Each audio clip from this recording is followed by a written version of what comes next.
Vice Chancellor, sir, other members of the top table, distinguished ladies and gentlemen. It is my pleasure to welcome all of us to this event, the 5th International Conference on Faculty of Science. On behalf of the organizers of the staff, all of us, especially our guests and all the participants from other universities, I welcome you to our university, Adekunle Ajasin, West State University in Nigeria. And of course, I'm happy that recently our faculty, members of Faculty of Science, of course, who are scientists, we have 8 among them that were listed among the top 2% of scientists worldwide. So it deserves an applause. Please give us a round of applause. Thank you very much. Before we commence this event, let me, at this juncture, first of all, acknowledge the presence of members of the top table, led by our able Vice Chancellor, Professor Olubega Ike. Is represented by the Deputy Vice Chancellor of the Professor Olusegun Akinwobi. It's also my pleasure to welcome to this event the Deputy Vice Chancellor of Administration, Professor Adelisi Gramola. I also want to recognize and welcome to this event the host of today's event, the Dean of Faculty of Science, Professor Nuruddin Oladipo. Permit me this ladies and gentlemen to introduce us and bring to the top table the chairman on today's occasion. Please make welcome the former Vice Chancellor of Bowdoin University, Professor J. Mule. To the top table. How shall we begin to the top table?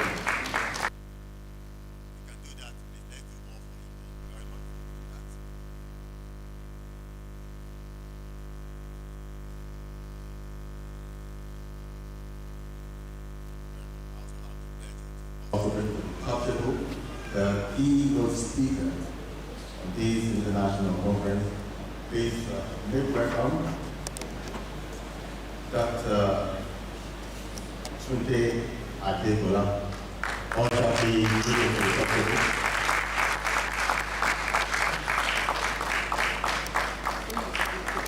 I also have the pleasure to bring to the topic the chairman.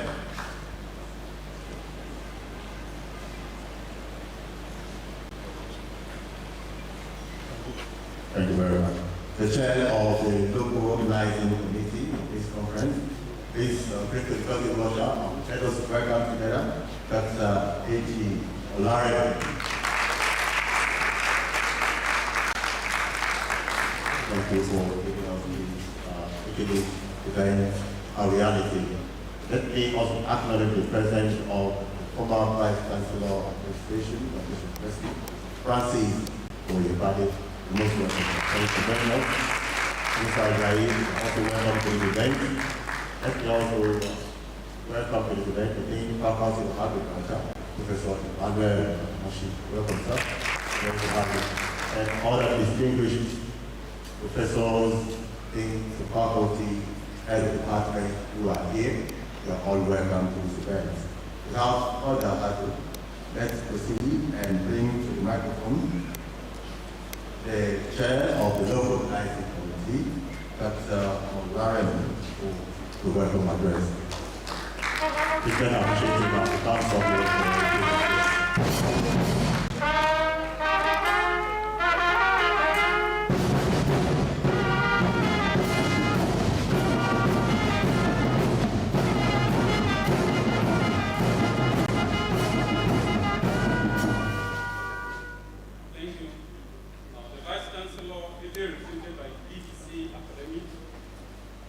Akinwobi, the Deputy Vice Chancellor of Administration, Professor Daramola, the Dean of Faculty of Science and other deans, our keynote speaker, Chairman of Education, Deans and Directors, Head of Departments, their academic colleagues, professors, students, ladies and gentlemen, it gives me great pleasure to welcome you to the 5th International Conference of the Faculty of Science at Revolutionizing University. The theme of the conference, Revolutionizing Science to Tackle Contemporary Challenges, is undoubtedly up. Science and research is grounded in this biblical phrase. In the beginning, God created the heavens and the earth, and the earth was without form and void, and darkness was upon the face of the deep. As it was in the beginning, humanity is presently faced with varying degrees of challenges. Mankind has struggled to survive. According to the United Nations, some of the issues include climate action, peace and security, action for peacemaking, global crisis response, call to action for human rights, disability inclusion strategy, fight racism, hate speech, rule of law, action to counter terrorism, victims of terrorism, children and armed conflicts, violence against children, action agenda on integrated development, preventing sexual exploitation and abuse, prevention of genocide and responsibility to protect, decolonization, roadmap for digital cooperation, digital financing tax, data security, information integrity, aging, AIDS, atomic energy, climate change, democracy, food, ending poverty, health, water, etc. As endless as this list could be, the solution seems not in sight at the moment. Different strategies have failed to yield the desired objective. Man's relationship with his environment has constantly remained uneasy. Wild animals, storms, flood, plague, and diseases have always constituted threats to life, but man has coped with them with varying degree of success. Through advances in science and technology, nature is being gradually subdued, and the vision for the future is becoming more optimistic. Complete mastery of the environment seems assured as man has dominion over all the earth. But just about the time man thought he had conquered the earth, there arose new environmental uneasiness. This time, the hazards are no more natural or man-made.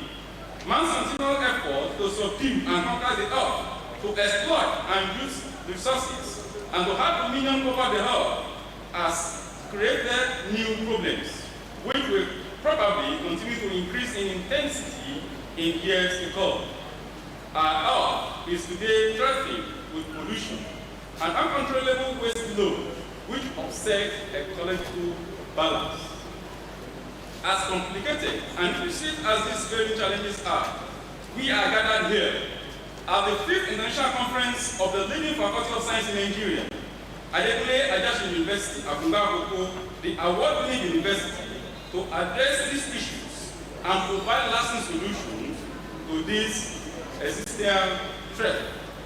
I warmly welcome the keynote speaker, Dr. Tunde Adegola, an experienced teacher and the executive director, African Language Technology Institute.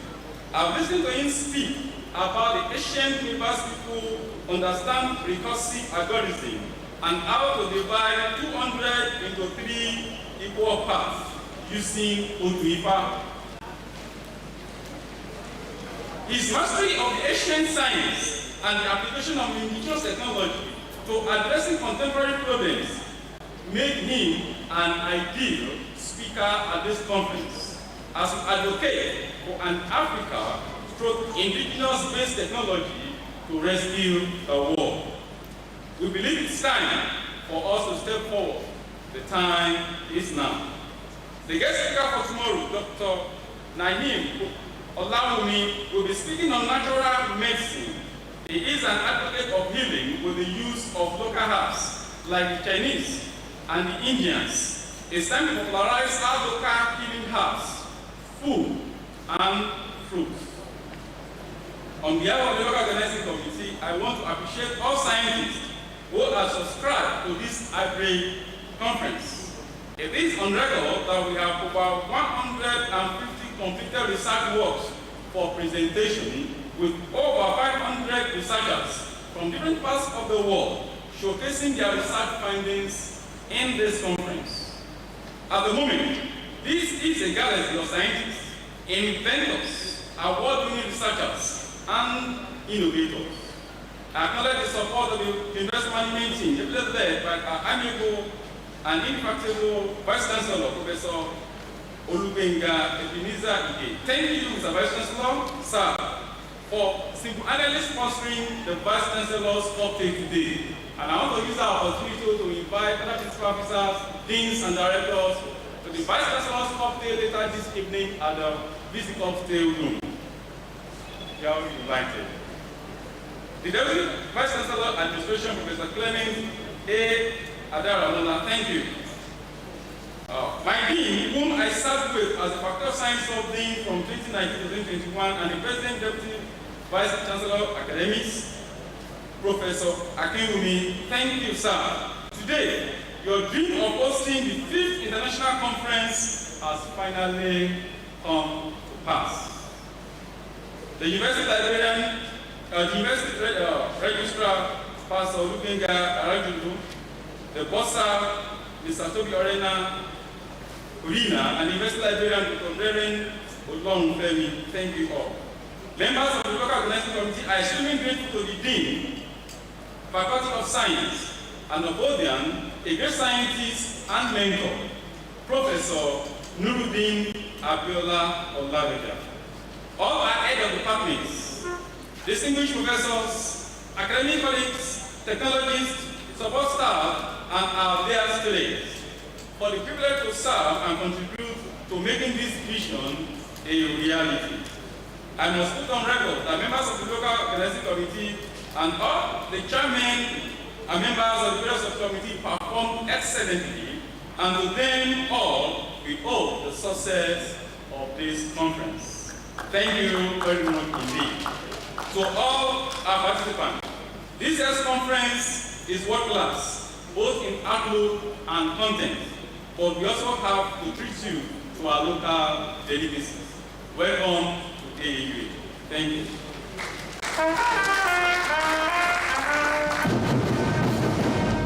Thank you very much. Thank you for that welcome address. I'm so happy about the theme of this international conference, which says revolutionizing science to tackle contemporary challenges. You know why I'm happy? For one, the fact that the topic is open-ended. If you look at the second leg of the topic, it says to tackle contemporary challenges, not scientific challenges, not technology challenges, and not health challenges, but contemporary challenges. That is, those challenges could be from, for example, the high of commodities in the market.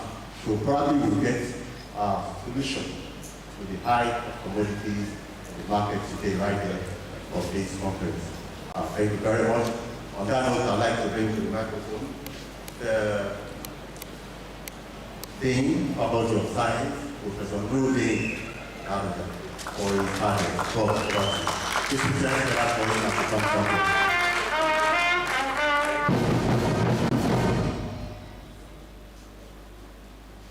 The Vice Chancellor, ably represented by the academic, Professor Felix Akinwumi, Deputy Vice Chancellor, Administration, the Principal Officer, the Dean of Graduate School, all Deans of Faculty, all the Director, Head of Department and Head of all units, the Chairman of this ceremony, the Keynote Speaker, the guests and friends of the University, distinguished conference participants, great Nigerian students, and distinguished guests, ladies and gentlemen. It is with great pleasure that I stand before you today, 11th November 2024, to continue the academic tradition established in the year 2008 by the founding fathers of our great faculty. In recognition of the invaluable contributions made by the progenitors of this biennial intellectual gathering, the late Professor C.O. Apollo, and those that have ensured a continuity. I appreciate the past deans of our faculty, starting with late Professor Membrado, late Professor C.O. Apollo, Professor I.R. Ajayi, Professor E.O.E.A., Professor B.O. Olumeko, Professor I.A. Ololade, Professor T.O. Adejumo, and Professor F. Akinwumi. The strong foundation you lay for the growth of the faculty through your commitments and dedications have been the impetus for our determination to elevate the faculty. Albeit, the faculty has religiously kept the tradition of this biennial event, but for the unfortunately prolonged year 2021 National House of Strike that caused an interregnum. Despite this unfortunate impact, this fifth international conference, which is to be declared open today by the Vice Chancellor of our great university, and interestingly, the Chairman LOC of the maiden edition of this same conference, is coming at the best of time, when scientific intervention is much needed to tackle the pervading global challenges. Considering the theme of the conference, revolutionizing science to tackle contemporary challenges, and the prevailing global and national challenges, it is essential for us, great thinkers and knowledge synthesizers, to unite and develop innovative strategies to address these challenges. The intellectual gathering of today, by all standards, is international, not just by name, but by the diversity of the abstract submissions and the anticipated scholarly presentations from different continents of the globe. Therefore, I welcome you all, physically and virtually, to Adekunle Ajasin University, the 21st Century University properly called. Our keynote speaker, Dr. Tunde Adegola, the Executive Director, African Language Technology Initiative, is much appreciated. His erudition and contributions towards revolutionizing scientific research for enhancing social impact has been globally recognized. On establishing a link to extend our invitation to him, the special interest and law he has for our university was exhibited in his decision to reorder his international engagements to accommodate our request. Despite the short notice of an invitation to the chairman of this occasion, Professor Joshua Ogunwole, the immediate past vice chancellor of Owen University, he willingly rescheduled his program to visit that much talked about Adekunle Ajasin University for the first time. Your commitment to the success of this event is appreciated. I appreciate the LOC members under the chairmanship of Dr. H. Olaremu and the entire members of the faculty for making the hosting of our conference a reality this time, despite the huge moral and financial burdens I put on you all. I appreciate you all.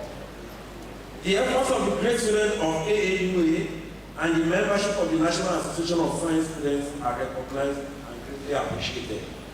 The entire staff and students of the great Faculty of Science wish to appreciate the unflinching support of our Vice Chancellor, Professor Ruben Idaide, who is also a member of our faculty and a registered conference participant, and his management team for making today a reality. Without your support, today's gathering of intellectuals from around the globe will have been a mirage. We share in your dream to continue to make AAUA the 21st Century University compliant. On behalf of the entire staff and students of the Faculty of Science, Adekunle Ajasin University, I welcome you all to this conference. I encourage you to take pleasure in the beautiful surroundings and the warm hospitality offered by both our university and Akuba community. Thank you.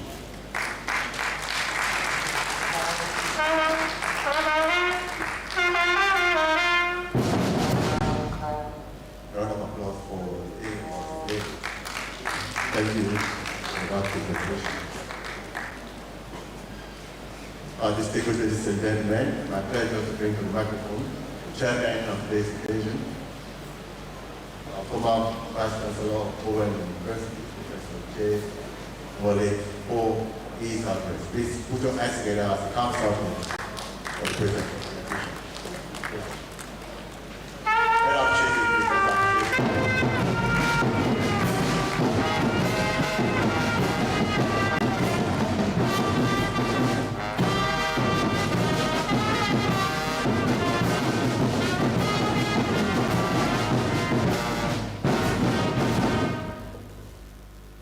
Vice Chancellor, sir,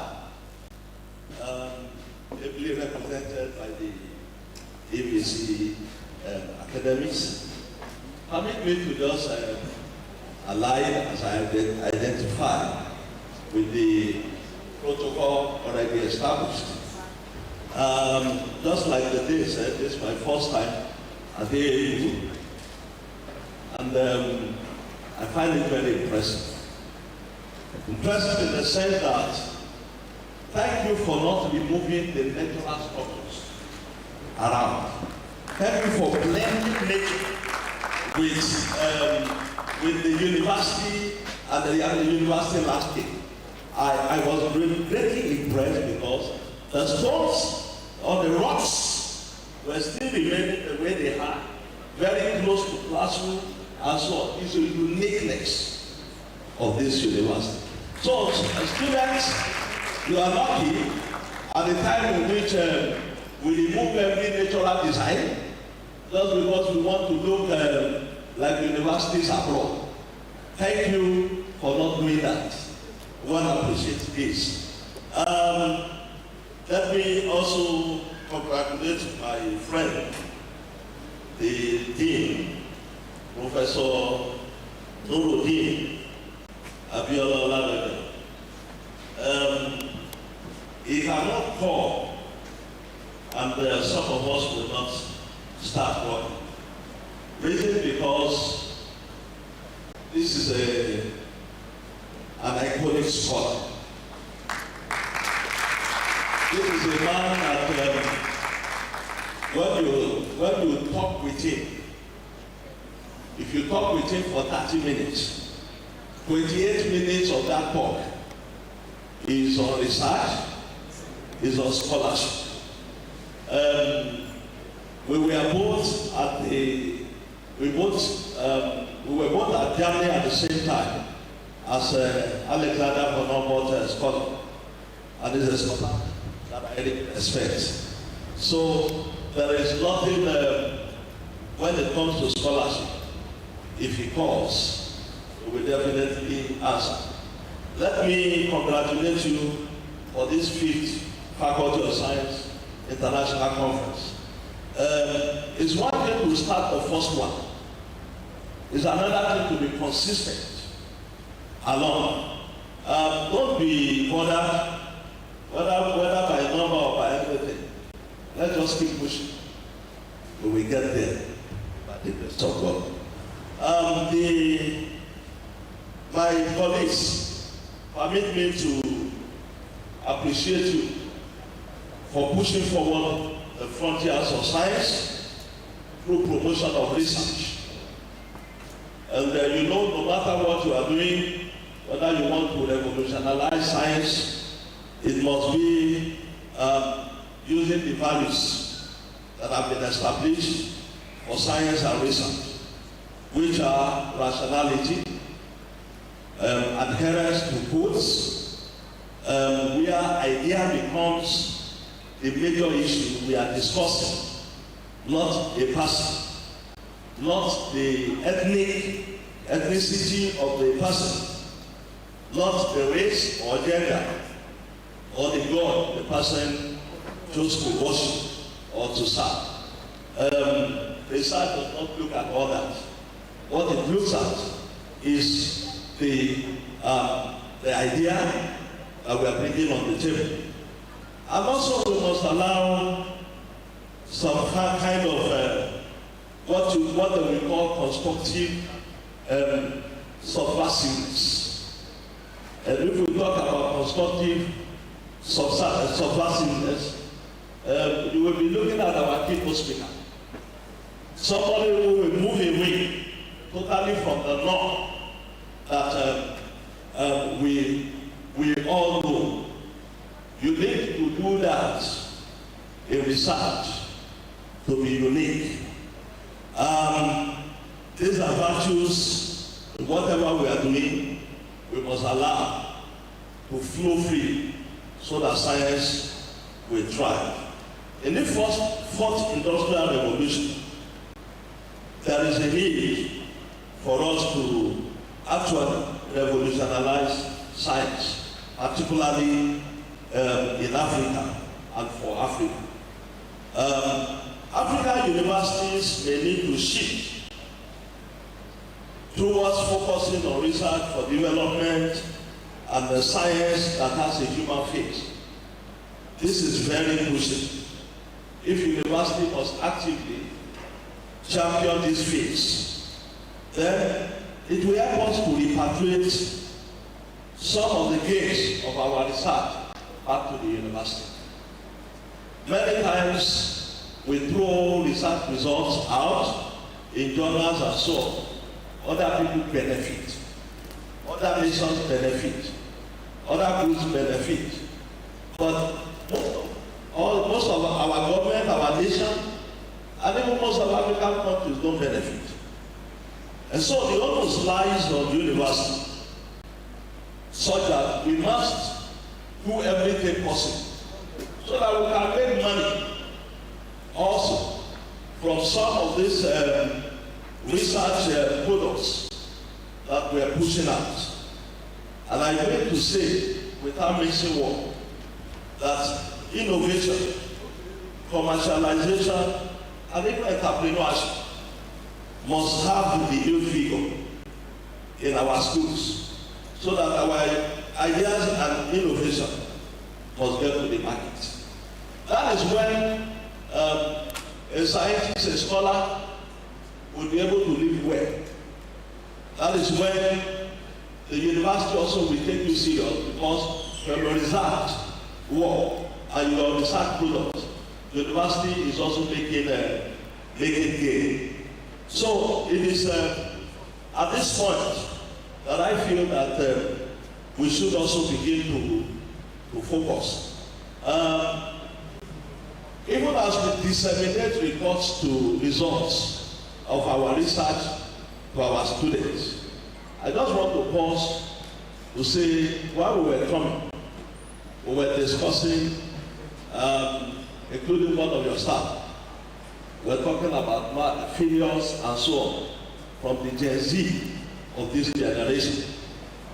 And we said something, that their focus has been music, their focus has been several other things. And even we were criticizing the music that you people are listening to now. Gen Z, are you there? Hello? Gen Z, are you there? Thank you. Now, let me say a little bit before I go to take my seat. We must actually change the way we approach that generation. You see, my own generation, we spent some times when I was growing up with my grandparents.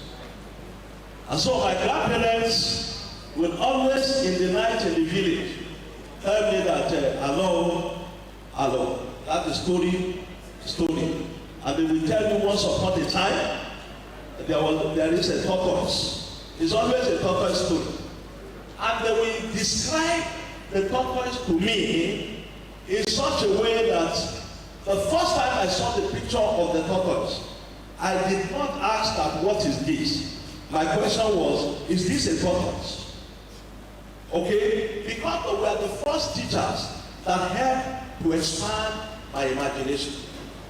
They were the first teachers that walked on the way I should think. Unfortunately, maybe after my generation or so, a generation came where we never allowed them to have that interaction with their grandparents. And we as parents, we are so busy chasing money, so that you will put a primary school time. You will say you will do extra or lesson class. What does a primary school time need a lesson class for? If not that you want to close at 4 and you want to keep that time to be somewhere you think is safe till 4. And so over time, we begin to introduce them to the tube. And so their friend has been the tube. And one of the ways I will tell you is that if you have a toddler at home and you take your channel changer and you are still struggling to get your CNN, you will press more than 4 or 5 times. Once this contact comes, you won't press more than 2 times to get to Tom and Jerry, and it's going to watch it. And we wonder, how did this time get to, how does he know what to do? Over time, because of all that we have been doing, it seems as if something has been fused into their genetic system so that they can toy with the tube more than any other thing. I beg to say that if we will reach these people at this time, we must focus more on digitals and digital-based disseminations if we will reach them. If we are just teaching them the way we were taught, there is no way they will comprehend, because we can take text. They will rather believe and do through graphics and others rather than otherwise. As I go to see that, I'm sure that our keynote speaker, a scientist, a consulting engineer, a linguist, a musician, a cultural activist, a promoter of private TV and radio station group, is eminently qualified to motivate and work our appetite so that we will be set to tackle contemporary challenges. So I wish to say that I am excited and anxious to be here to listen to him. And very quickly, let's get the ball rolling. Thank you, and God bless you. Thank you very much. You can do more for you.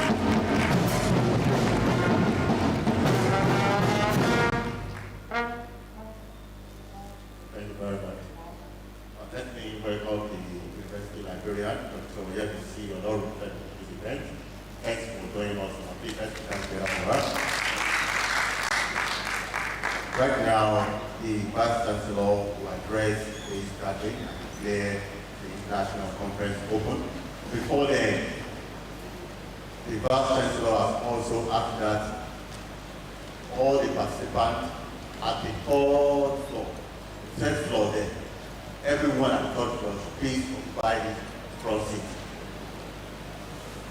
Please, everyone at the third floor there, come fill up these empty chairs.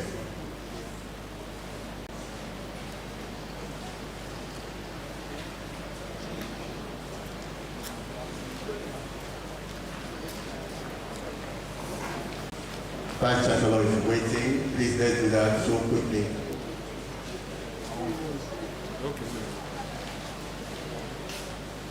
There are empty spaces. Come down, please, come down. The first floor, come to the first floor.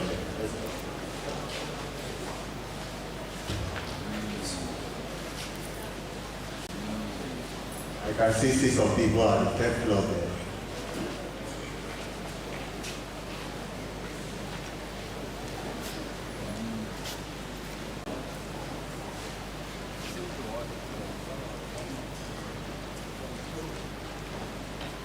Front here, this front seat, front here, the ground floor here.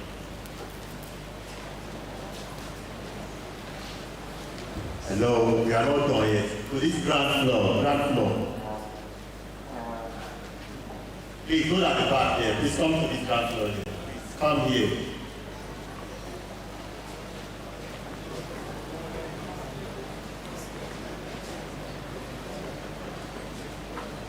We are still waiting, please.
Please, we are waiting for you. Come to this branch. We are waiting for you.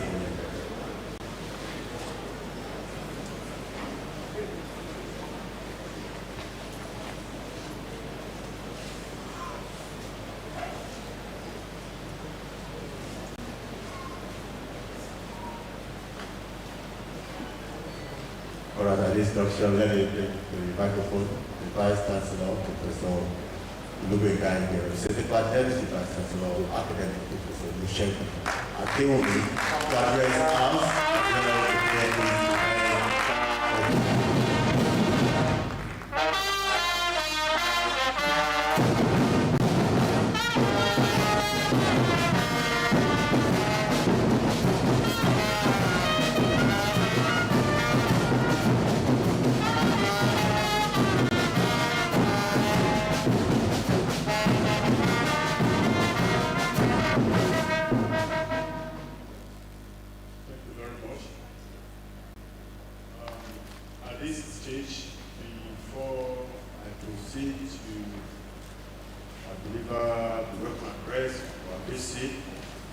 let's quickly take this into endorsement the way that we are seated.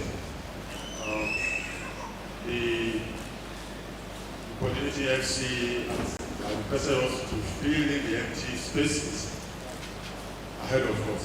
And the major reason is that we are on Zoom and we are being watched all over the world. One of the things that we do in science is a proper arrangement of the things. And I'm very sure that when we need to present our papers, we'll do them systematically from the introduction, the background of the study, the materials and methods, the results, the discussion, and then conclusion and the references. The scientists are always properly arranged. I mean, it is that we do. So please, let's fill all the empty spaces. If there's any empty space ahead of you, just fill them up. Both the participants and all the students, including this one here. Please let us rise up from where we are seated. We are being watched all over the world, and the empty spaces will just be very conspicuous. Over there, just fill in the empty space ahead of you. So wherever you are seated, if there's any empty space, you see hand one there, sir. Hello, just step forward.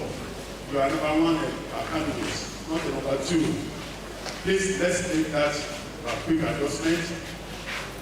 Fill every empty space ahead of you so that we look as a compact body. And please, while we are doing that, kindly permit me to also make these little adjustments the way that you are seated. And it's my pleasure to welcome to the top table the Dean of Agriculture, please step up, please. The Dean of the Allied Health Sciences, please step up, please. The Dean of the Student Affairs, please, I saw me, Professor Kubi. Okay, please step up, please. And then Professor Lodi Shaki, so I saw you, except you are very busy where you are, except a member of the LOC, please step up to please let me then.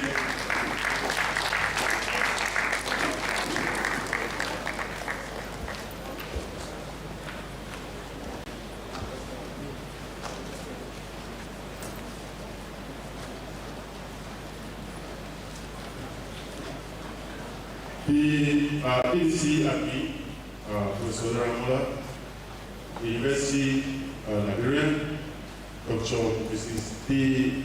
Olorunfemi, the former DPC admin of this great university, Professor Oyebade. All these who are here, I've tried to isolate them and prepare them to the high top table. The Dean of the Faculty of Science, the host of this 5th International Conference of the Faculty of Science, and our Dean, Professor N.A. Olabeja. The chairman of this opening ceremony, Professor Joseph Ogunwole, who is also the former VC of Owens University. The keynote address speaker, Dr. Tunde Adegbola, professors and heads of departments, the faculty, other senior academics and non-academic colleagues in the faculty and in the university, the chairman of the LOC, our ever hardworking Dr. A.G. Olaremu, members of the LOC, members of staff of the Faculty of Science, students of the Faculty of Science,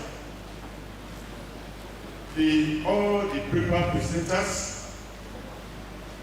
and all the other important dignitaries which we are unable to capture for now. Great Nigerian students,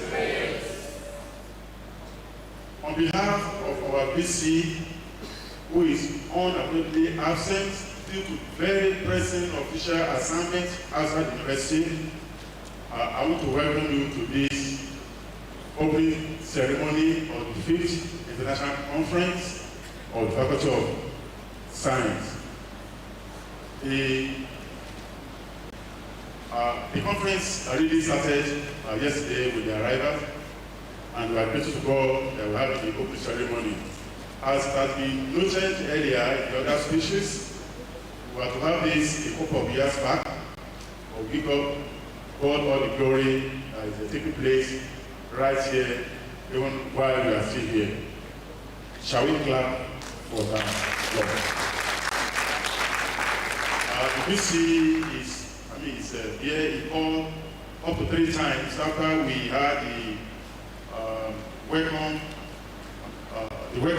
of the keynote address speaker led by the Dean of the faculty and other members of the faculty. Less than an hour ago, he has called up to 3 times to find out what's happening. So he's really here with us, and he's very glad that we're having this conference. So it's a pleasure to read his address to us. Welcome address by the Vice Chancellor at Adekunle Ajasin University, Akoko, Ondo State, Nigeria, Professor Olumega Iyige, at the 5th Faculty of Science International Conference taking place today. Ladies and gentlemen, distinguished guests, esteemed speakers, and fellow scientists, it is my great pleasure to welcome you to the 5th Faculty of Science International Conference, hosted by Adekunle Ajasin University, Akoko, from 10th to 13th November, year 2024. Today, we gather to share knowledge, exchange ideas, and advance our understanding of science and its pivotal role in addressing contemporary challenges.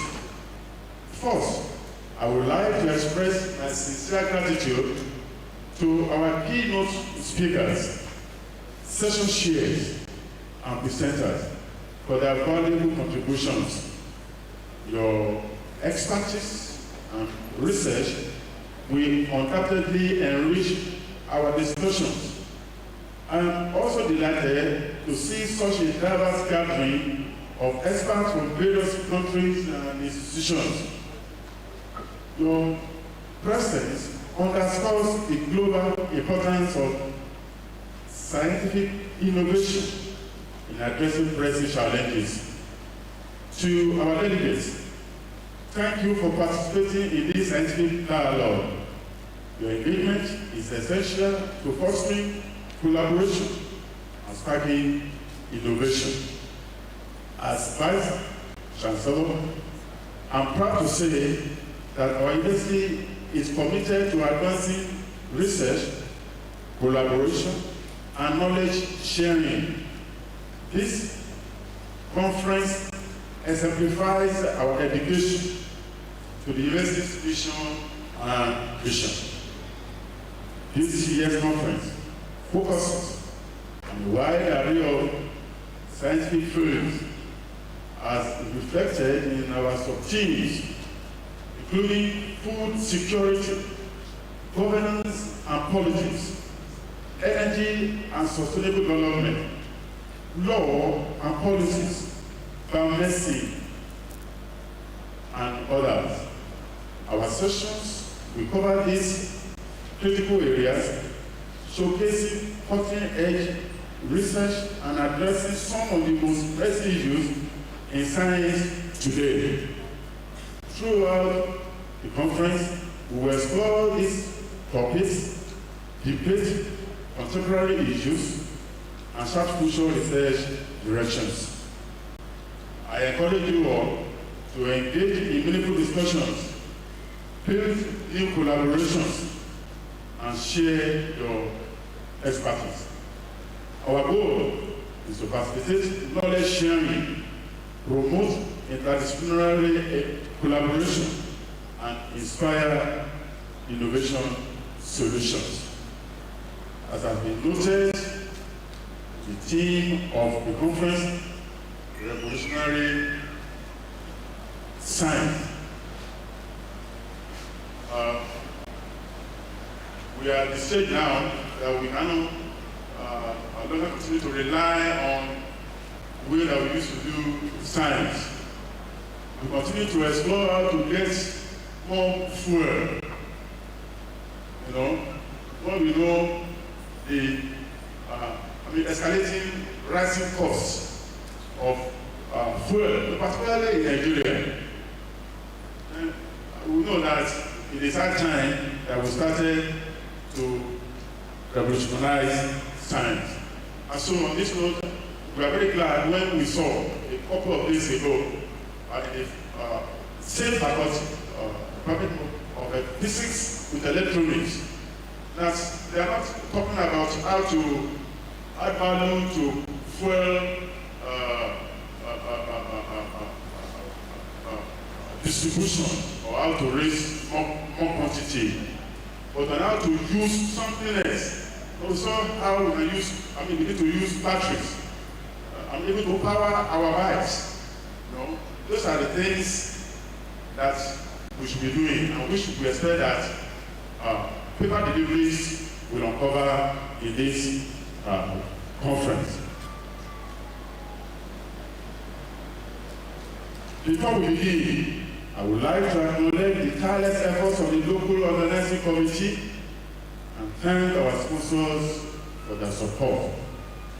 Without further ado, it is my honor to declare on behalf of the VC, Professor Olumide Ige, the 5th Faculty of Science International Conference open to the glory of God and the benefit of mankind. Let us embark on this intellectual journey together. Thank you very much.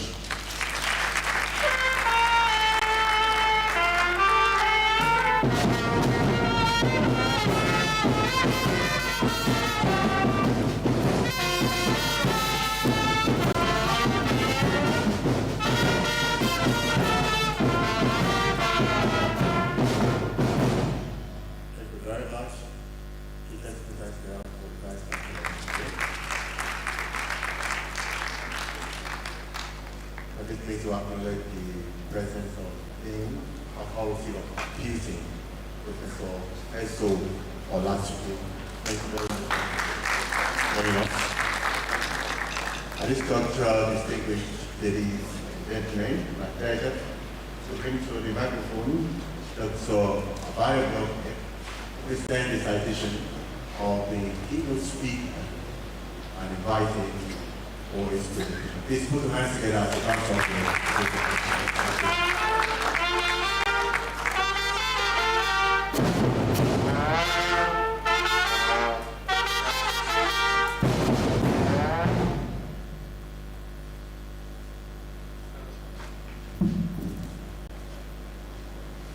The Vice Chancellor, Professor Lubenga E.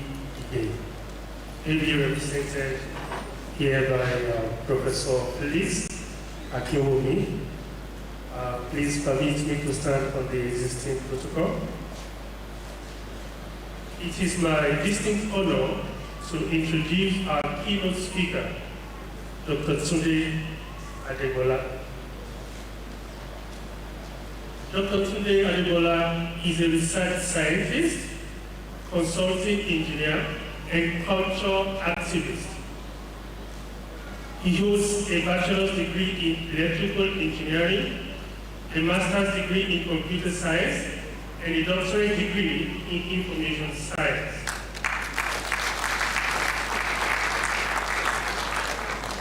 As the Executive Director of the African Languages Technology Initiative, ALTI, he leads a team of researchers in appropriating modern information communication technologies for African languages.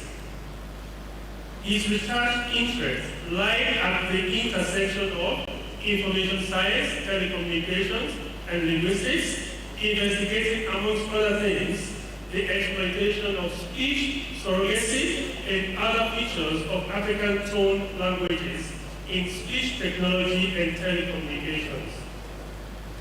Between 2012 and 2016, in partnership with Microsoft Corporation, he moderated the process of localizing Windows Vista, Windows 7, and Windows 8, as well as corresponding versions of Office Suite packages for Hausa, Igbo, and Yoruba.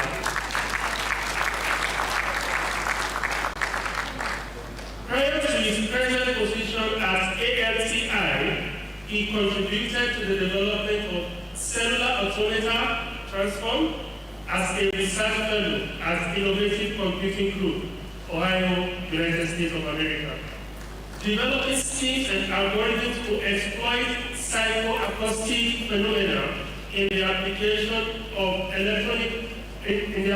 of cars to audio compression. Before this, he had worked as an audio technician, repairing electronic organs, and as a broadcaster engineer in the Nigerian Public Service. He later consulted for most of the pioneering private TV stations in Nigeria, which includes Channels TV, MITV, AIT where he designed, supplied, built, and commissioned the station. He also consulted for various international multilateral organizations, such as UNICEF, UNDP, International Alert and Open Society Initiative for West Africa, assessing the media landscape of various West African countries and building radio stations in Senegal, as well as Sao Tome and Principe. Tunde has gathered an experience of over 40 years as a lecturer at tertiary level, bringing his industrial experience to classrooms around the country. He has taught artificial intelligence for over 30 years as an adjunct lecturer in various Nigerian universities, which include the University of Ibadan and the University of Lagos. He still moderates courses in AI at the National Open University of Nigeria. In his teenage age, which leading to the 90s, he was an active performing musician, playing the organ in church, both in Nigeria and the UK. Notable amongst these are Spiritual Pastor Christian Center, Ibadan, and an early Pentecostal City Temple, Swansea, United Kingdom. He also performed as the keyboardist in various Nigerian gospel bands, including the Light Bearers and Solid Rock, Furthermore, he produced, directed, and managed many gospel bands of the 80s and the 90s, including the tribute singers, Jesus Fans, and the Happiness Club. He was part of the team of technicians that managed sound reproduction during the first decade of Living Spring Festival. For about a year in the 80s, he was the keyboardist for the popular Nigerian band, Tuji Oyelano and the Vendors. Between the ages of 19 and 25, he was a national athlete, running the quarter-mile races of 40 meters and 400 low hurdles. He now plays mainly finger-style jazz guitar as a hobbyist, and also produces and directs the internationally acclaimed performance poet and cultural scholar, Dr. Damola Adeshino. As a progressive Christian, he holds firm the faith of Christ against the taunting of scholarly scientism and the simplistic evidentism sometimes implied in recently growing awareness of the value of indigenous thought force. Please join me to welcome our keynote speaker, Dr. Sunday.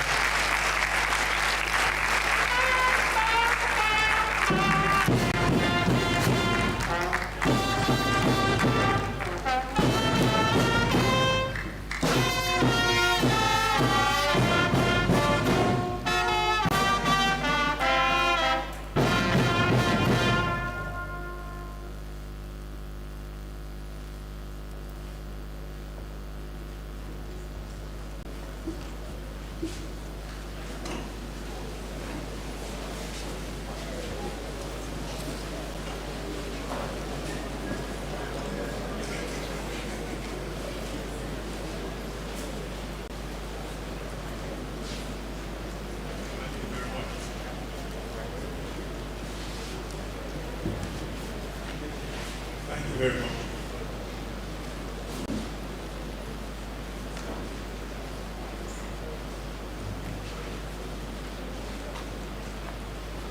The Vice Chancellor, the Deputy Vice Chancellor Deans, Deputy Vice Chancellor Academics, Registrar, the Bossa, the University Librarian, the Dean Postgraduate School, deans of various faculties, directors and heads of departments of business, chairman of this opening ceremony, guests, ladies and gentlemen. It's with great pleasure that I stand before you this morning to present this keynote address, which I titled Evolving a Science to Product Mindset in Nigeria. I titled my presentation Evolving a Science to Product Mindset in Nigeria because of the theme of the whole conference, which is revolutionizing science to tackle contemporary circumstances. Science as a field of study takes pride in being objective, in fact, solely looking very, very closely at facts and neglecting fancies and sentiments. But it has been known that there have been major occasions in the history of science when there have been paradigm shifts in which there have been need to look back at the way science was done consider contemporary realities, and make a necessary shift, changing from one paradigm to the other, the typical situation being the one expressed by the scholar Thomas Kuhn and other distinguished scholars like Karl Popper and other philosophers of science who have had to look critically at the so-called solidity of science in order to make sure that science works for society rather than just work for itself. In starting my presentation today, I want to cast our mind back to, next slide, to this gentleman. I'm sure many of Gen Z may not know him, but this was a distinguished Nigerian, and by the way, that was his typical dressing, by the name of Dr. Tai Sholan. He lived from 1922 to 1994. He was a pop Nigerian activist and social critic, a foremost educationist, particularly the founder of Mayflower School in Kenya. A bit more about him later on. Next slide. The locally produced cottage industry gin was declared illicit and banned by law as far back as the late 800s, even before Nigeria came to be. This is the locally produced gin that goes by names such as Apeteshi, Oguru, Kai Kai, Bushmere, Bushu, and a host of other names.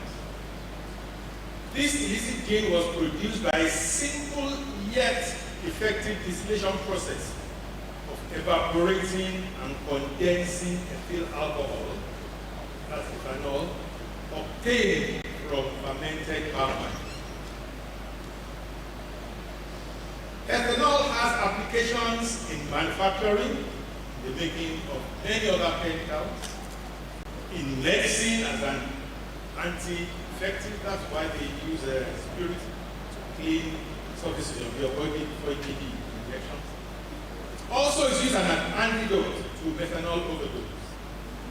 It's also used in fuels as engine cleaner and oxygenator for fuels to increase the octane level of fuel. It's used as a solvent in the paint industry.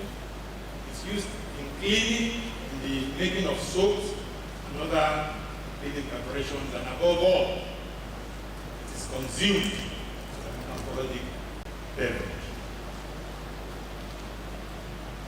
The importation of spirits in 2011 was estimated about $500 million. 5 billion importation of spirits to Nigeria. Yet, 75% of gin consumption is serviced by that so-called illicit cottage industry production. That we imported NSC and all these high value alcoholic beverages, but that $500 million only took care of about 30% of the consumption of those alcoholic beverages. You can imagine how much bigger the industry is and how it is a loss to the Nigerian economy that that product is banned. I do not make any comments about the morality of alcoholic consumption. I'm just making a clear statement about how a policy, no matter where it comes from, can effect and economy. Although it is more complex, the fractional distillation process, which is the process by which crude oil is refined into various usable petroleum products and even down to grease and engine oil, carbon black used in laser printers. The process by which all that is made has a lot of commonality with this simple process of evaporating ethanol and condensing it. I showed Dr. Taisho earlier on because he led a campaign to lift the ban on illicit gin, the so-called illicit gin in the 70s. Well, the jury is still out on the state of illicit gin today. And it sounds to me as a lost opportunity of science in society. Because this is a process that was well understood by the people and that has been formally studied in higher institutions and is standing between the production of alcoholic beverages and the production of various other industrial chemicals and the refining of petroleum, which is our mainstay in Nigeria. So if you graduate chemistry and you don't get a job, no who to blame now. So I talk about science in society because science is not an abstract notion introduced to us by Europeans. Every culture observes the environment, describes it, and makes prescriptions that can aid prediction. The principle behind the simple Yoruba statement, is fundamental to statistics. Anybody that has used statistics and had understood it while using it will know that when you try to measure the dispersion of a body of data, what you do is find the measure of central tendency and aggregate the deviations from that center of tendency by each of the data elements. And of course, it makes sense to add these differences together. But unfortunately, because these differences can be positive and they can be negative, when you add them together, they tend to have a value very close to zero, suggesting that there is no deviation. And there comes the principle of equilibrium. When you square each of these differences, the negativity in the negative ones cancel out, and the positivity in the positive ones enhance. So that when you now add them together, you have a value that really represents the deviation. We did not learn equilibrium when we go to school. It's a principle that is easily understood in Yoruba culture. Also of importance is the fact that equilibrium was the basis with which people of the Shopano cult, the Shopano public health movement of traditional Yoruba society, were able to learn to inoculate and vaccinate themselves at the time that Europeans were still blood clotting, cutting their veins and leaking out blood because they think by leaking out blood they will get better. And this is the same reason that in the year 1726, a slave from West Africa, most likely Yoruba land, by the name of Odysseus, introduced the technology of vaccination to Boston, and thereby saving Boston from an outbreak of smallpox in 1726. It was only about 10 years ago that Odysseus was recognized as one of the greatest Bostonians ever lived. And it was that introduction that taught the United States of America the science of inoculation, vaccination, and immunization.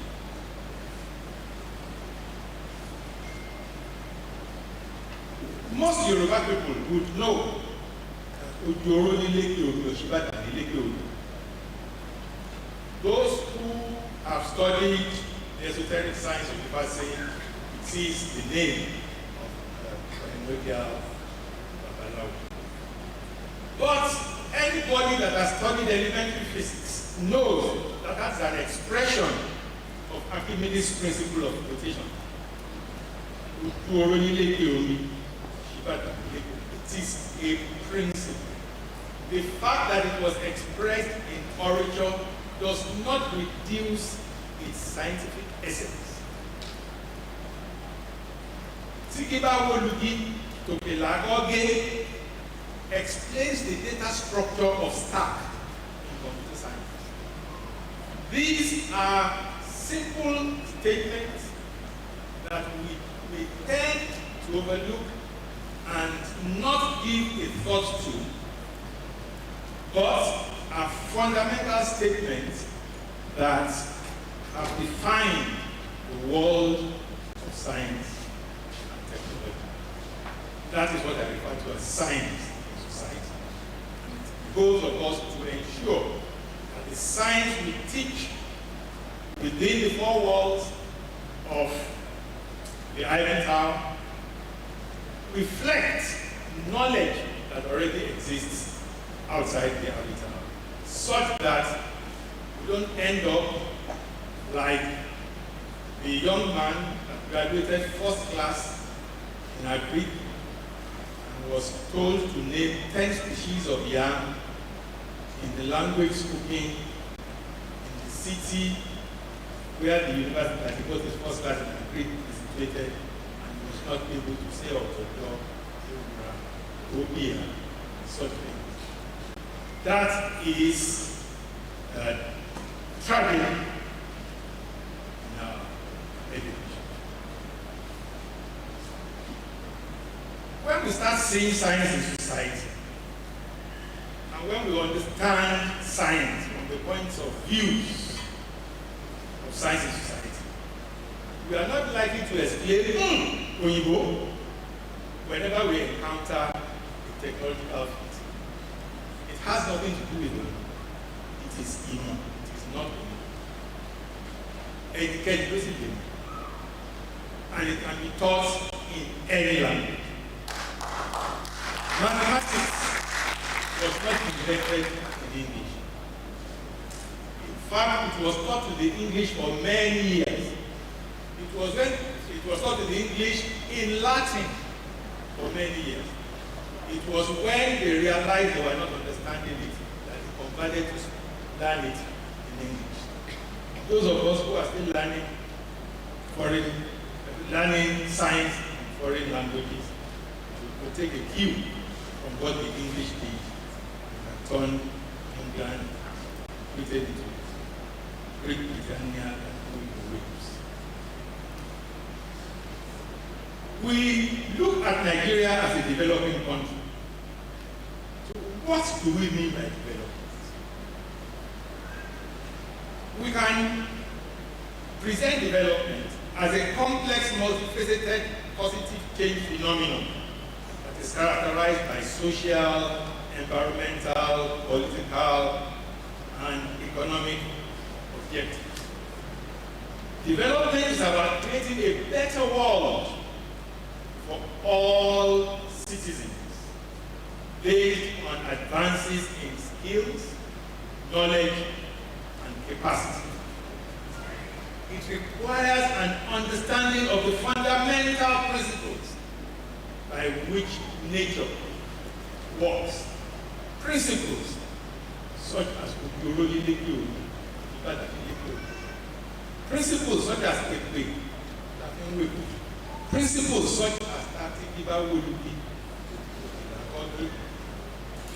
science is the study of the fundamental principles by which nature works.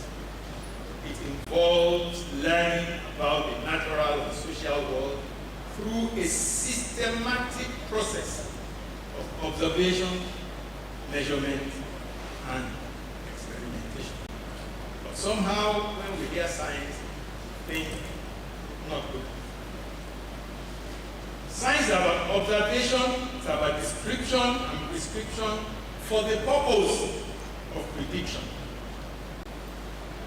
To understand nature, that is the fundamental objective of science.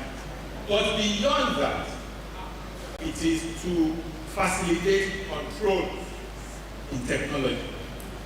So basically, science looks at observations, looks at prescriptions, predictions, and science stops there. But technology now goes ahead to apply the predictions made for control. So what is the kind of science we need in a developing economy, for example, in Nigeria?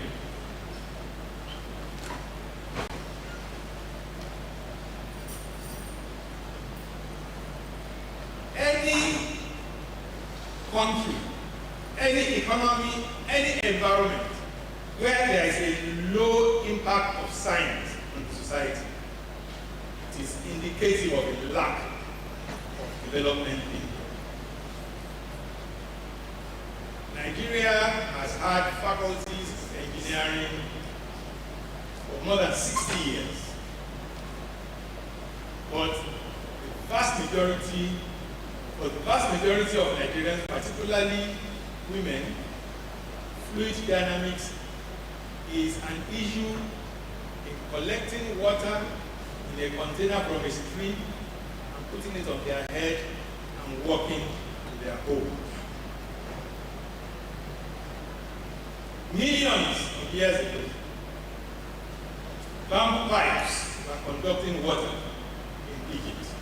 There's no reason why today in Nigeria anybody should need to carry water on their heads to get their family to eat or to get their children to bathe. So whenever you see a low impact of science in any environment, it is because that environment does not take a development attitude towards science. A science to product mindset, which I am proposing, demands the mainstreaming of development in every aspect of education. In Nigeria, if you go to a department of fine arts, department of visual arts, is there a development agenda in the training of fine artists? Is there a development agenda in the training of mathematicians? Is there a development thinking in the training of our medical doctors? In which department in any Nigerian university do we consciously teach with a development mindset? We need to reflect that. We need to reflect on that very, very carefully. And realize that science illuminates both the present and the future. Science points light to circumstances that are existential, and also illuminating the present is a science imperative for any development economy. Because we believe we learned science from abroad, we tend to use it the way they try to use it. The fact that Nigeria is described as a developing nation, some people question such tag, because somebody once said, developing nation is a situation where you can actually see development going on, not one that appears stagnant. But at least the term contrasts with the so-called developed nations. In developed nations, they can afford the necessary luxury of looking into the future, of extending the frontiers of science, of undertaking the classical idea of an academic exercise. Thus, in the developing world, we need to solve problems. We need to apply our science and, in fact, our technology to solve existing problems. The developing world cannot afford the necessary luxury of extending the frontiers of knowledge, bringing the next science fiction to be turned into reality. For the developing world, the realization of products, processes, goods, and services that improve the human condition is paramount. That is where our science will be going. That is what I refer to as science to product. This is the development approach to education. It's science to product. I talk about the science to product approach because I was involved in the last 5 years in a project we described as S2P, Africa Initiative. The S2P there for science products. This was a fairly heavily funded project it was funded by the IDRC, which is a Canadian development agency. And the idea was to try to teach engineering in a slightly different way from the traditional way it's taught, such that engineering graduates can engage properly local problems.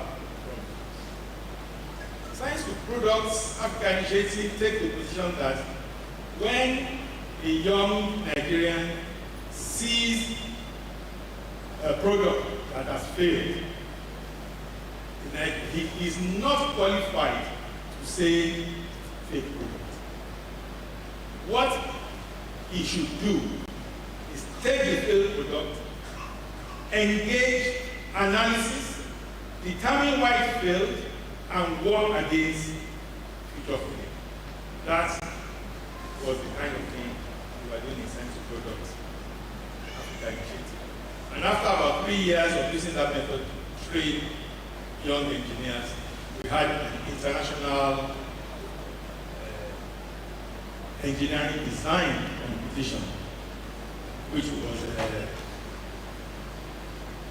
curated by a number of Nigerians who have distinguished themselves in technology abroad.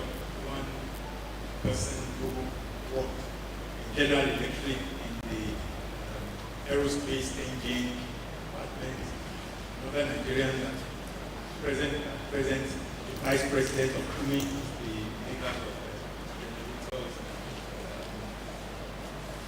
engineers from Apple, and this group of independent judges, I judged the team that had the best solution.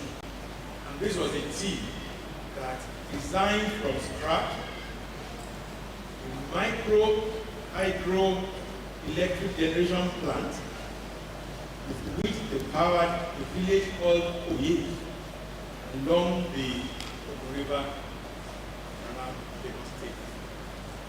The prize money for the competition was $13,000, which the group used to actually realize their design.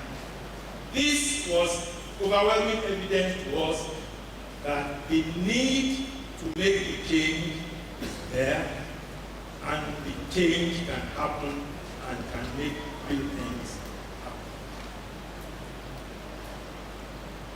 The science to product approach harnesses science for the creation of products and services that meets the need of the immediate environment. It is the need of the immediate environment.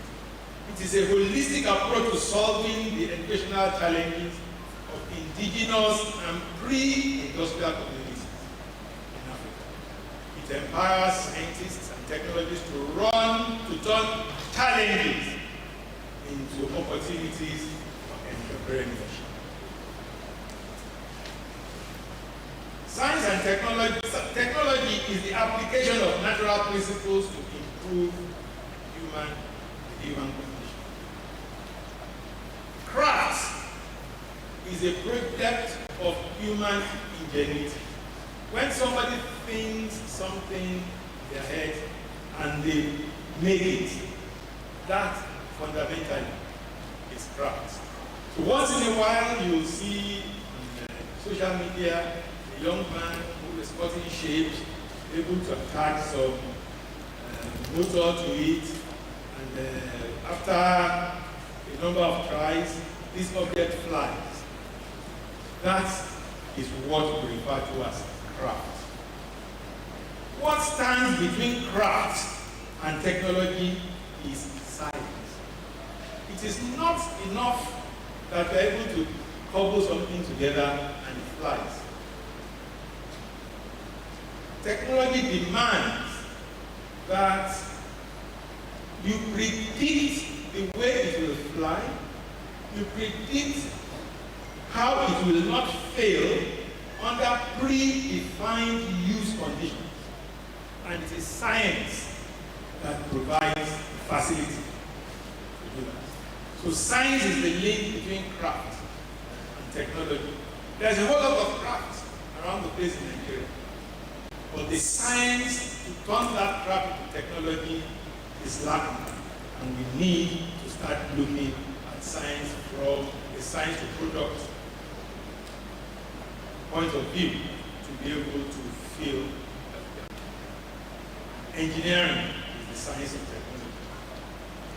But it's important to note that technology answers questions raised by culture and solves problems formulated by culture. This is a very, very important notion that we tend to miss. Technology answers only questions raised by culture, which means without culture, technology is useless. And all the problems that technology solves are problems formulated by culture. Furthermore, technology will always cause problems that will require the humanities to address, because technology has the tendency to bring about cultural alienation. Because technology answers questions raised by culture, the whole idea of technology transfer is questionable. Because if a particular technology responds to a particular cultural reality, and you transfer that technology, you have to ask yourself the question, does the question that technology answer exist in your culture? And if it doesn't, more often than not only do you transfer the technology, you also transfer the problem, so that you can prove that you have transferred the technology. And that is why once we transfer the technology of eating with fork and knife, we also transferred the problem of eating stick fast. We need to address local culture with universal knowledge, because science is universal knowledge. There's nothing like African science. People say things like African science are not similar. Science is an understanding of the principles of how nature works. And as humans, we always have the need to adapt our environment and also adapt to our environment. Culture is always the result of our response to the environment. It is the environment that pushes us into certain cultural directions. The universalist pretenses of science may be valid, but technology is fundamentally valuable because it is culture that promotes technology. responds to the environment based on the dictates of culture. In Yoruba, culture is àṣà. Torí pé ṣíṣà láṣà àwọn ìṣe tó di àṣà. Àwọn tí àṣà, àwọn ìṣe tó wọ̀ tí kìí ṣe èèwọ̀, àwọn láṣà láṣọ di àṣà. So culture as àṣà will always demand technology based on science, and that's where science comes into it. And we need to look very, very carefully and very, very intensely at this, such that we do not just teach science as a kind of excuse my language, American word. It is an explanation. It is an endeavor designed to make us understand nature.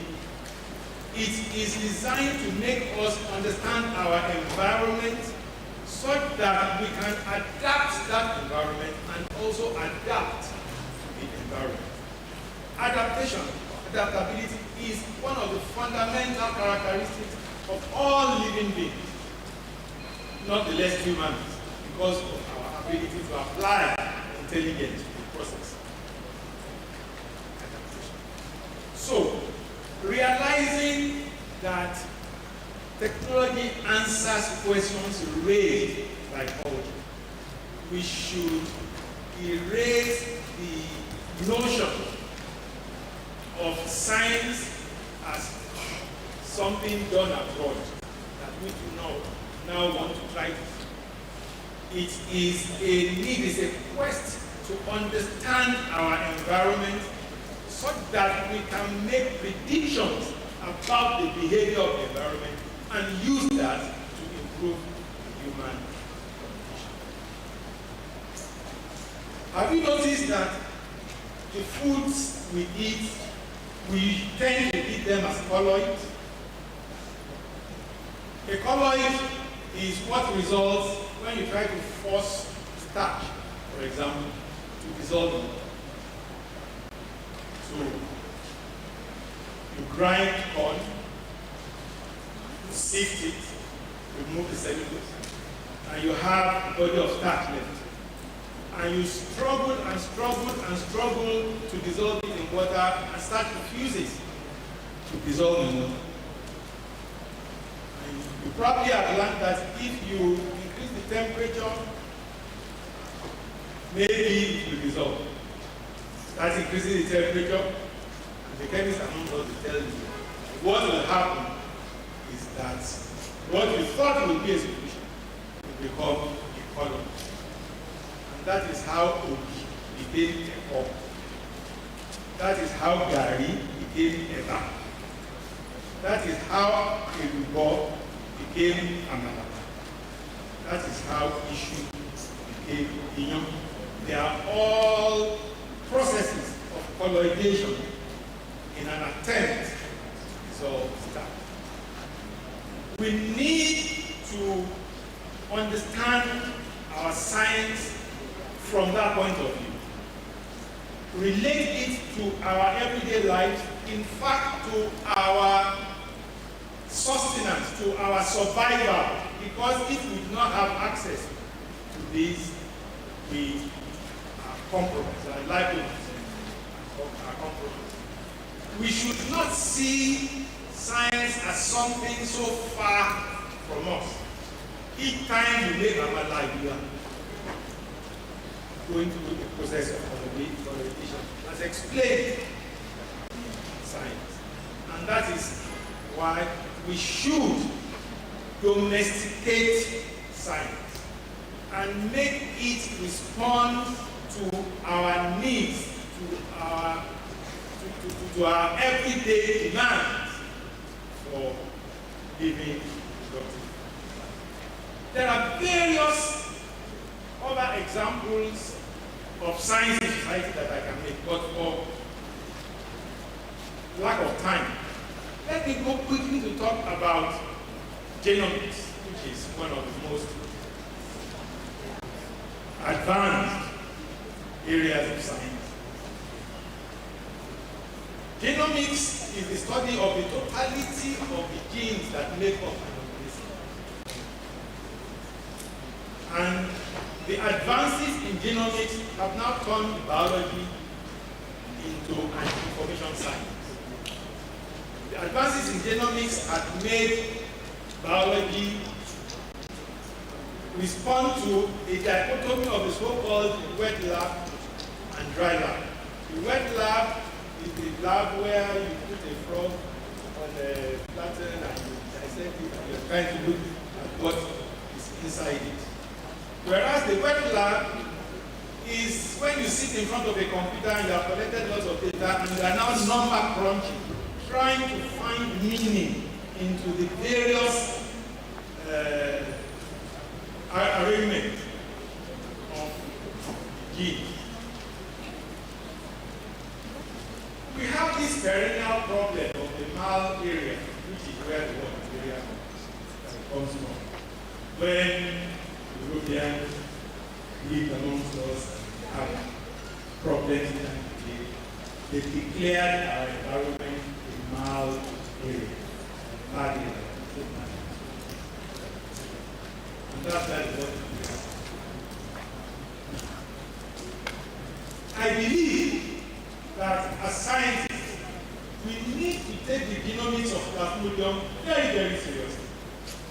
Because since I was a child, I have gone through at least 5 to 6 different remedies for malaria which do not work anymore.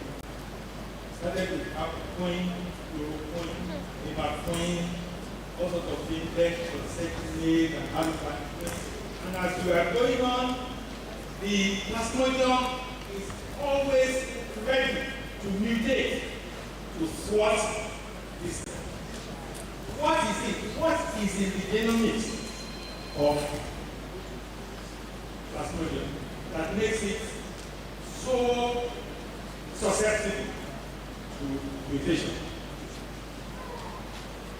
Genomics teaches that everything that a living organism does is based on the unique arrangement of just 4 basic symbols, T, C, T,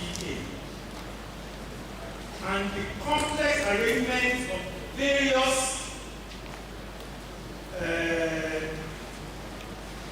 protein types are determined by this unique arrangements of just 4 symbols, T, C, T, A. And people in biology are beginning to see that this is now an informational science. Nay, it is linguistics. Professor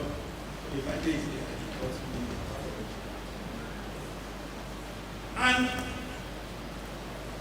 it's now becoming clear that there is knowledge that linguists have that biologists need in finding how these symbols can arrange to achieve various types of proteins.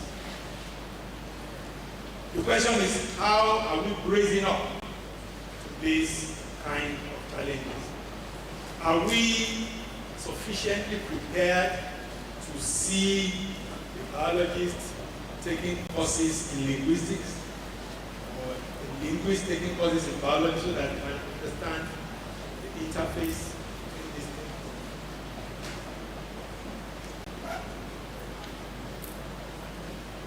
Many years ago, the only subject that was studied was philosophy. After some time, it was found that looking at knowledge from that kind of holistic point of view is quite challenging to human beings. And this is how we ended up in departments of knowledge.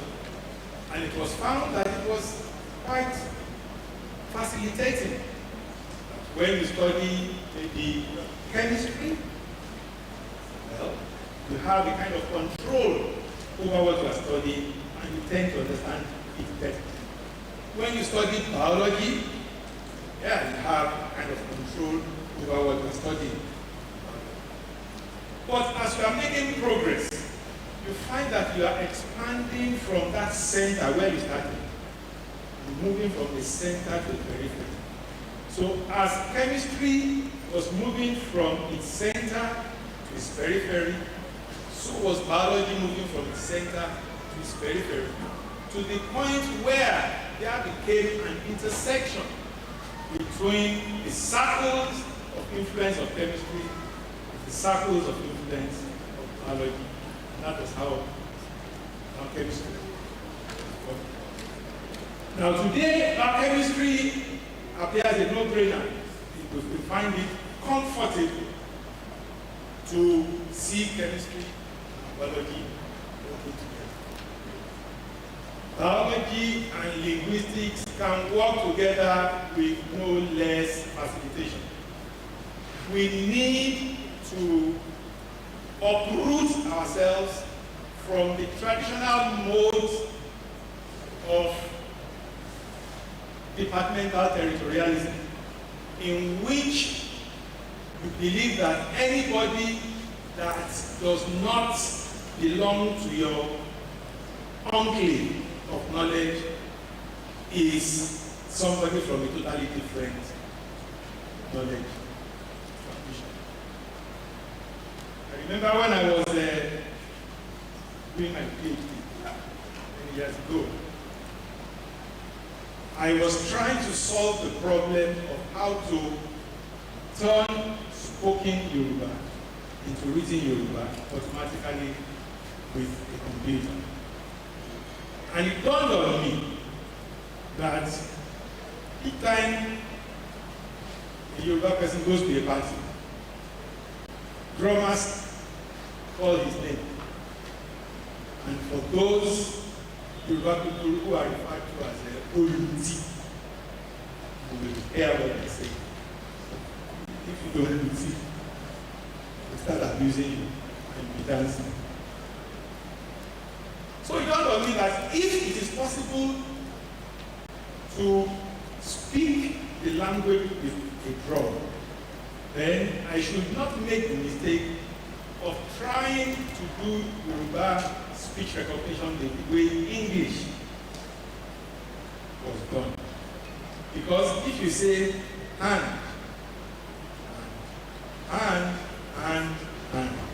in English, it's still, but you say owo,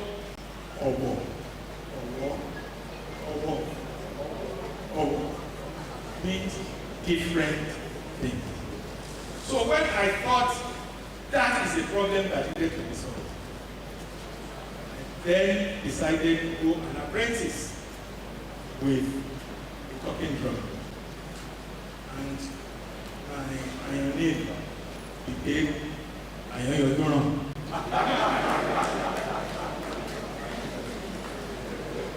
So we need to, I didn't care, I danced to it.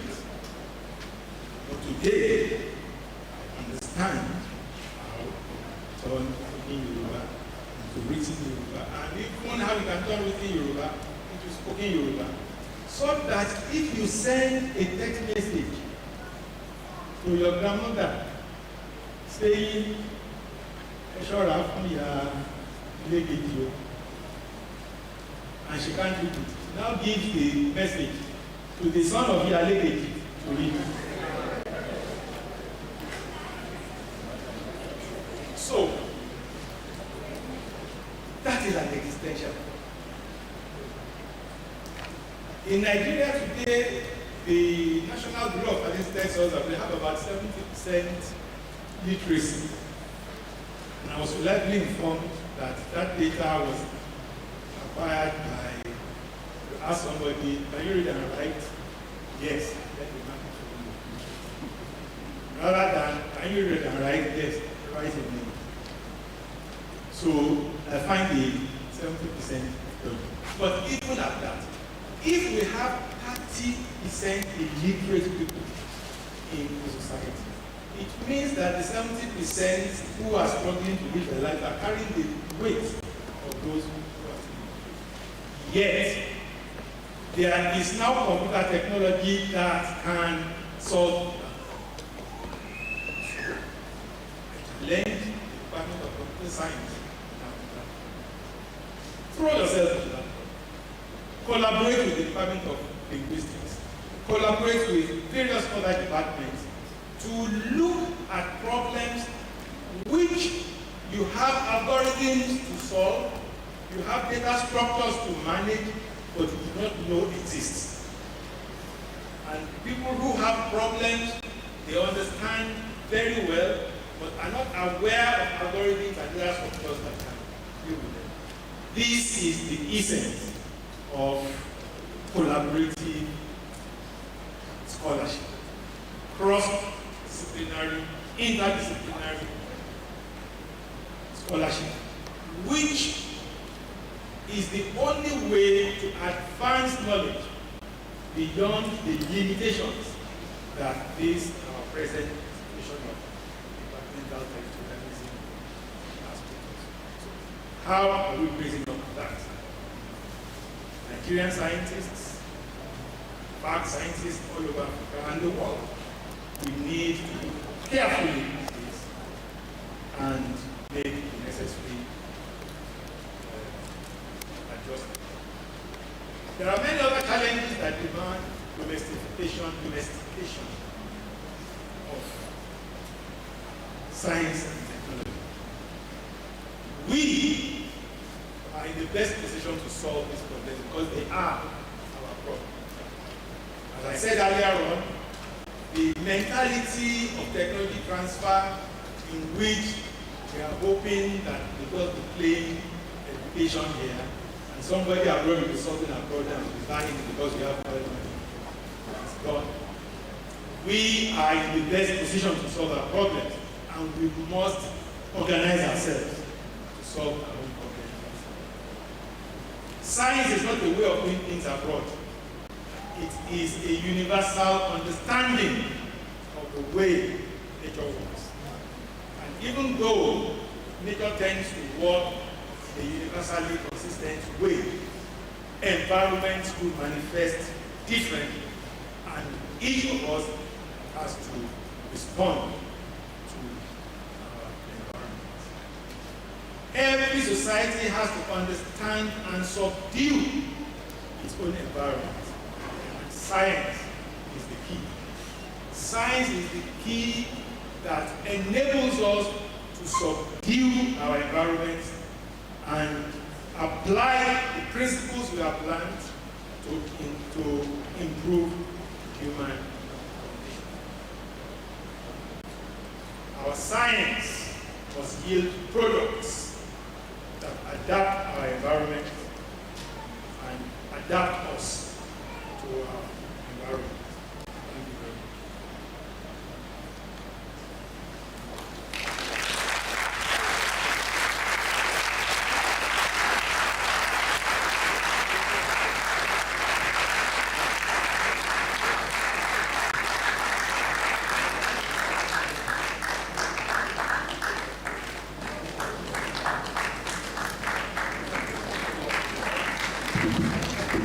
Can do better for you, please. Let's do that.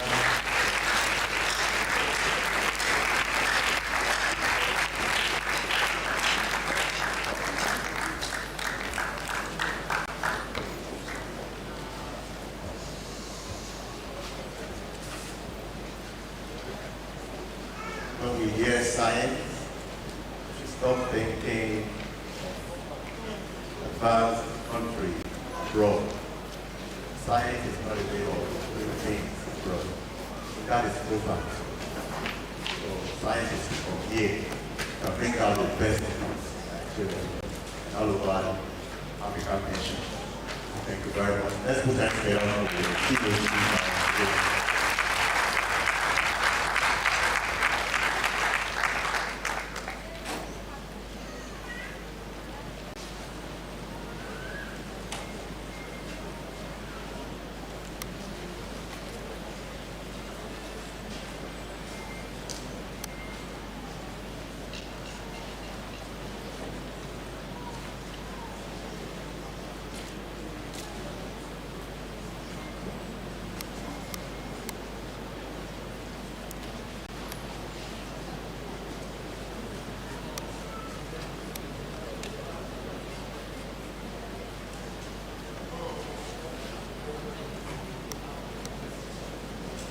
Thank you very much. Right now, we want to take some questions and comments. Maybe we can take this way, one comment, without comment, then also have a topic. Question, response. Okay.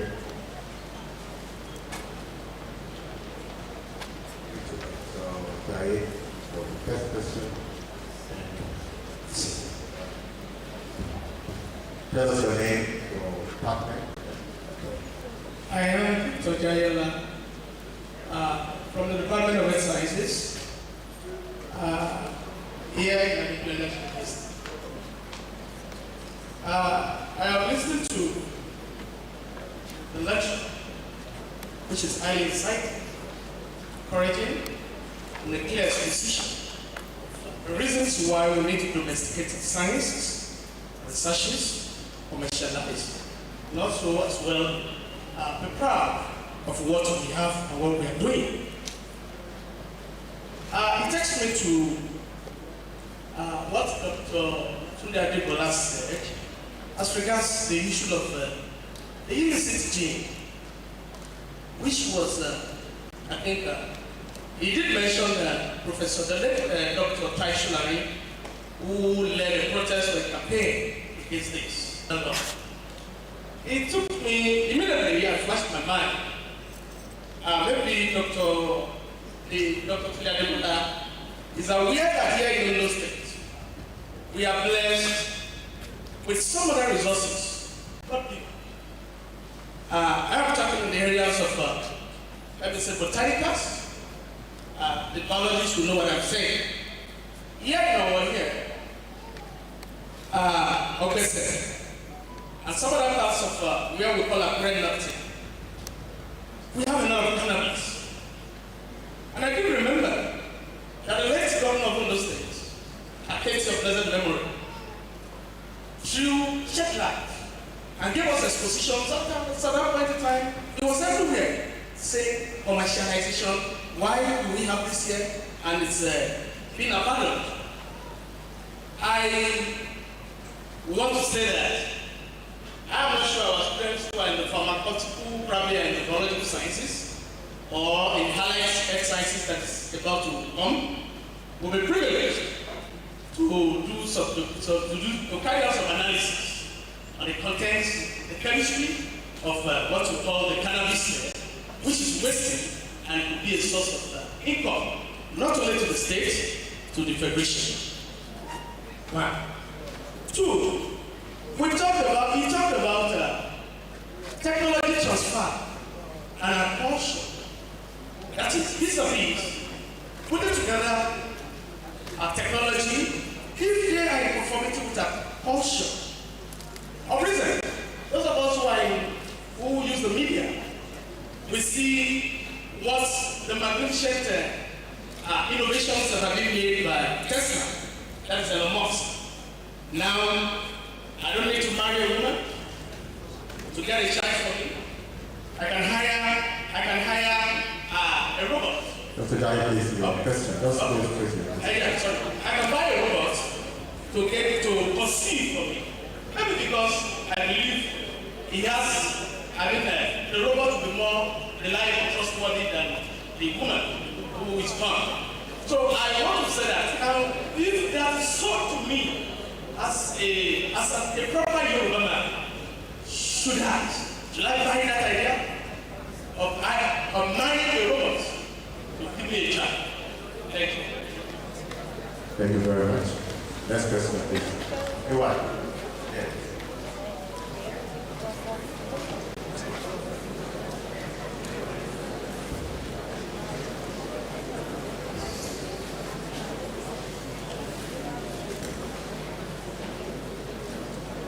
Thank you very much for that highly comprehensive, thorough lectures.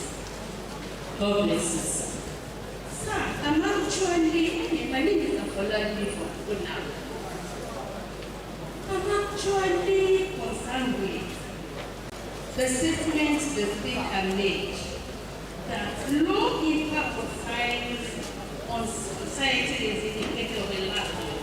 developing. Sir, how can we implement that in our society? Thank you, sir. Societies, we are all, we want to know, how our efforts to actually use products, just like the scientific products initiative.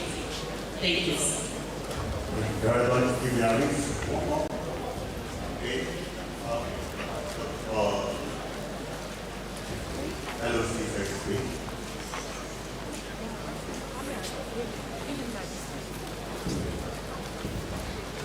Sorry?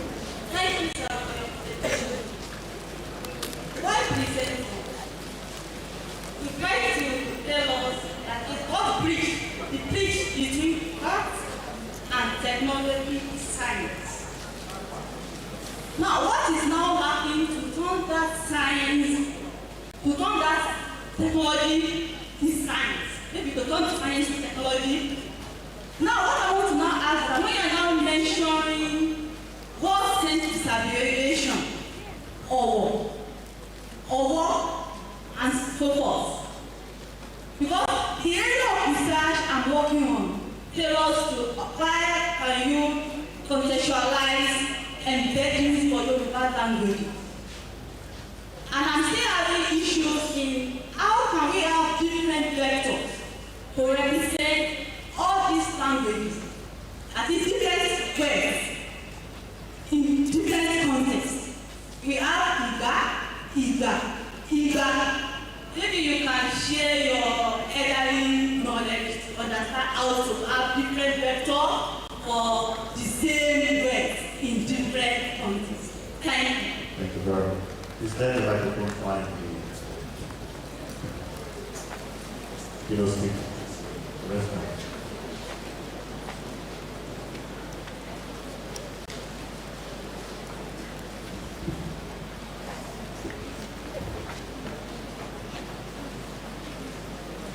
Thank you very much for the question.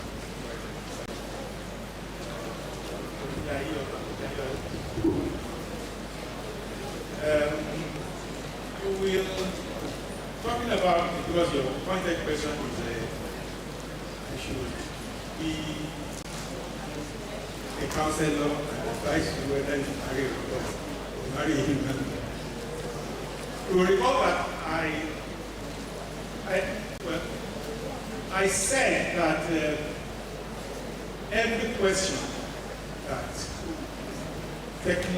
technology answers is raising a problem. But I also said that technology will always cause problems that only the humanities can solve. And that is where we sometimes make a mistake. When we say things like, we're a developing country, let us concentrate on technology, or forget all those hard subjects that don't help you. When you concentrate on the technology will think about problems that only the humanities can solve. It's the humanities that understand humans. And so that question is a valid question. It's the kind of questions that arises in societies where the values that took the society from dark ages to the present have been eroded. And I make no apologies about talking about a society that increases its number of gender pronouns every year, as different from us that don't even have any gender pronouns, and we are able to survive without no she or he, her or him, no uncles, no nieces, no brother versus sister, and all that. Whereas we now have societies that, as you say, you and they are now getting themselves, creating problems that do not exist. Those of us who are still fortunate to be backward. We should take advantage of the errors of those who think they are ahead and ensure that we evolve our technologies in a way that assert and reconfirm human dignity. That is what I would say that but at the end of the day, people may choose to marry robot. I wish them all the best. The only problem is the alámọ̀lẹ́gbẹ̀ ìbáńkẹ́ tí ò lọ sí láàbàlẹ̀ ti sọ fún ẹ̀rẹ̀ wúwo ẹ̀rẹ̀ ìjẹ́gà sọ́dọ̀ we need to take it seriously. Dr. Afolabi from how can we improve our development? Now, it is unfortunate that as a developing country, we hardly have higher institutions that are involved in development studies. Here, the Department of Development Studies here in Africa, there is a program, there is a center for development studies. So, if we do not, whatever we do not study formally, we are most likely to lose hope. Development became an issue around the 1930s, 1940s, just after the Second World War, when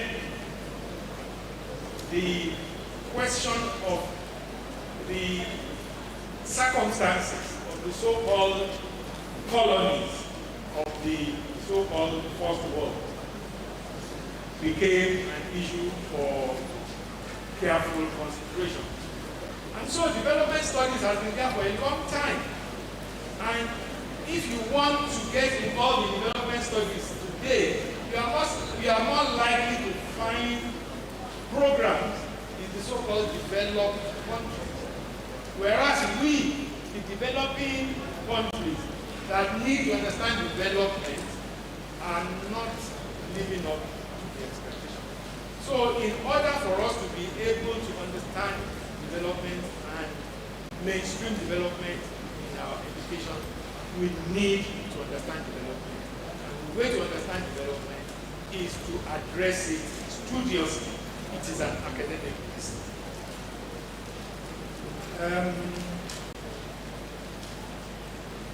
The last speaker didn't tell my name. Last speaker. What is stopping us from using science to advance our tech and our craft technology? And she asked a pointed question, happened to be the area of socialization, transformers. Well, first of all, let me say that distinguishing between Owo and Owo is not a problem in what sense it's an equation. Because the spelling is distinct. The spelling makes the two words distinct. And the meaning is clear in the spelling and weight. But when you now say a word, when you now read a sentence like Owo Omo, that's a detachment of social. Owo àwọn tó wá sí ilé. Now you see, both words are Owo. The first one is Owo, the second one is Owo. The first one means detachment, the second one means only. I hope I'm making sense. You're getting my point. So, there, we don't have, that's where we have the word sense is an equation problem. We need to realize that the fact that English does not make distinctions between words by application of tones makes English a different kind of language in which we cannot afford to treat our languages the way English is treated. We need to come out with a totally different theory, totally different approach, totally different algorithms to solve the problem. And these are some of the problems we need to enter into. Some of the work in recent work.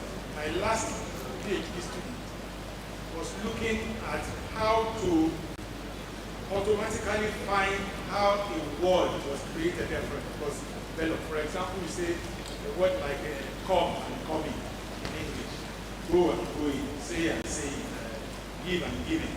So you see ing, and it has been established that once the frequency of a small part of the word is higher than other frequencies, it indicates a morpheme boundary.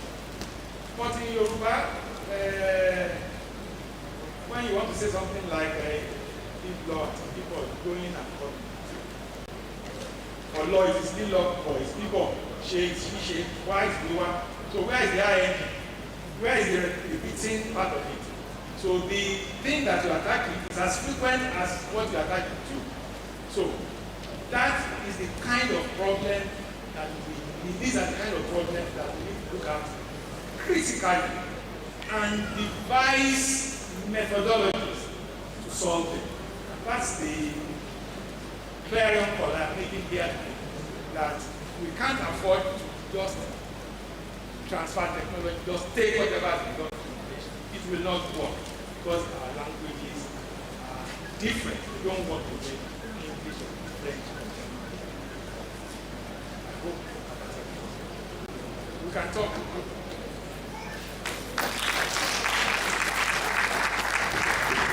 Thank you very much, sir. We need to have a kind of interdisciplinary research-based efforts that will help us to solve some of these challenges we have raised here today. Once again, thank you very much for your response. Let's put our hands together for the keynote speaker.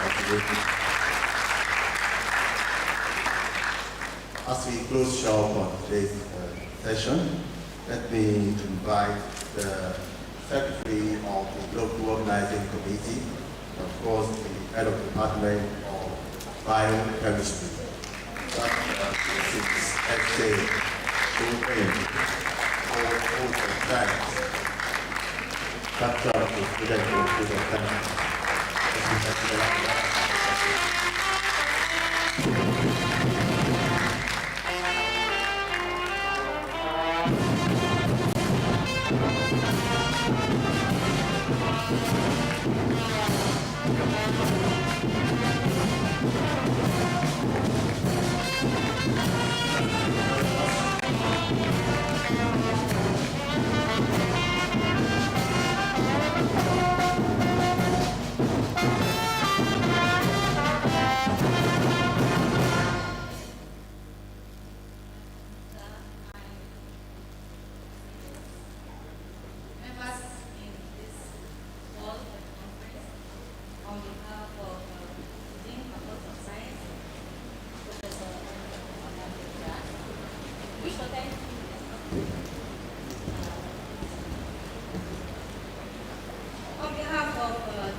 Especially in the area of using word sense articulation for solving problems that Yorubas are yet to achieve. It's a great thing. And if I want to put it, I would say I'm really proud to be a Yoruba because Yorubas are guided as people not really know what science is. Whereas we have science in our city, but do not know how to use it to tackle word problems and area of us adapt to our environment. environment. We also thank Chairman of this presentation, Professor Mbode, accepting our invitation and ordering it. We also thank members of academic staff and non-academic staff and students that are well esteemed. And we also thank all the members of POC for this great input in making this conference a success. And with everyone a successful stay, and we wish everyone a successful stay and happy celebration.